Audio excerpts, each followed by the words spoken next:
Hamann and Benson, a vision for your future.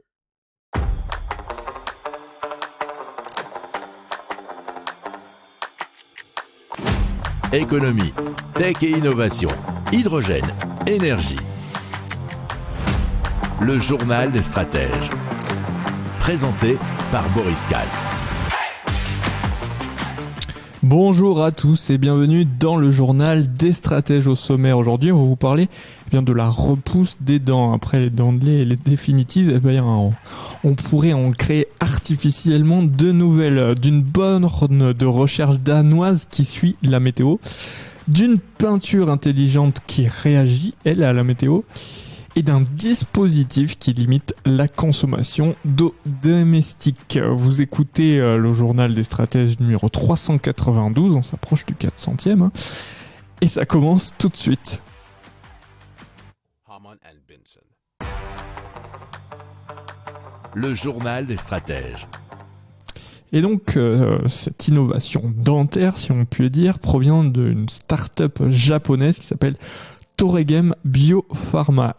Alors, elle provient elle-même, on va dire que c'est un spin-off d'une découverte qui a eu lieu en 2007 grâce à des chercheurs concernant des souris. Alors, les chercheurs ont observé que chez les souris présentant une déficience du gène USAG-1, les bourgeons dentaires qui normalement dégénèrent se développaient. Alors, l'équipe de chercheurs a testé un anticorps destiné à désactiver la protéine USAG1 sur des souris et des furets pour stimuler leur croissance dentaire. Il se trouve que les résultats ont été plus que positifs, avec les furets développant une 7e incisive, nous dit usbeketrika.com, mais pas très facile à prononcer. Alors, la société prépare des essais cliniques sur l'homme qui sont prévus pour juillet 2024. Et si tout se passe bien, le médicament pourrait être commercialisé en 2030. Hamann and Benson. Le journal des stratèges.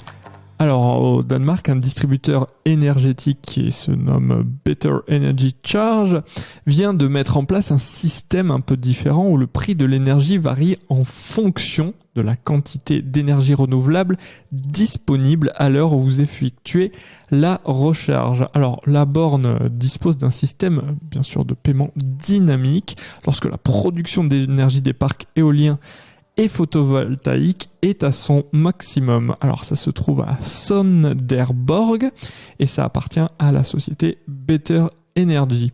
Alors ils veulent sensibiliser les possesseurs de voitures électriques à adopter des comportements qui vont dans le sens d'une lutte plus efficace contre le changement climatique en donnant de la visibilité sur le pourcentage d'énergie renouvelable utilisé par le réseau. Et cette information provenait d'un article d'autoplus.fr. Hamann and Benson. Le journal des stratèges. Alors, un groupe de chercheurs internationaux dirigé par Feng Jianguang de la Harbin Institute of Technology qui se trouve en Chine a créé un revêtement dont la couleur va varier en fonction de la météo. Ils se sont inspirés du caméléon de Namaka, c'est une espèce qu'on trouve en Namibie et qui change de couleur afin de s'adapter au climat, nous dit pressecitron.net. Donc pour réaliser le revêtement, les chercheurs ont mélangé des microcapsules thermochromiques, des microparticules spécialisées et des liants pour former une suspension qu'ils ont pulvérisée ou brossée sur une surface métallique. Alors il faut savoir qu'à partir de 20 degrés Celsius, le revêtement commence à virer du gris sombre au gris clair et lorsque les 30 degrés Celsius ont été atteints, la peinture était suffisamment claire pour renvoyer 93% des radiations solaires.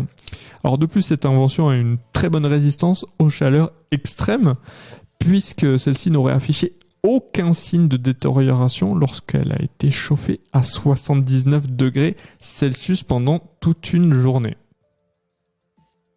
Hamann and Benson. Le journal des stratèges. Allez, on parle du pot à moi. C'est un boîtier qui s'installe facilement entre le robinet et le pommeau et qui permet de programmer la consommation d'eau et qui va couper l'eau dès que le volume d'eau est atteint.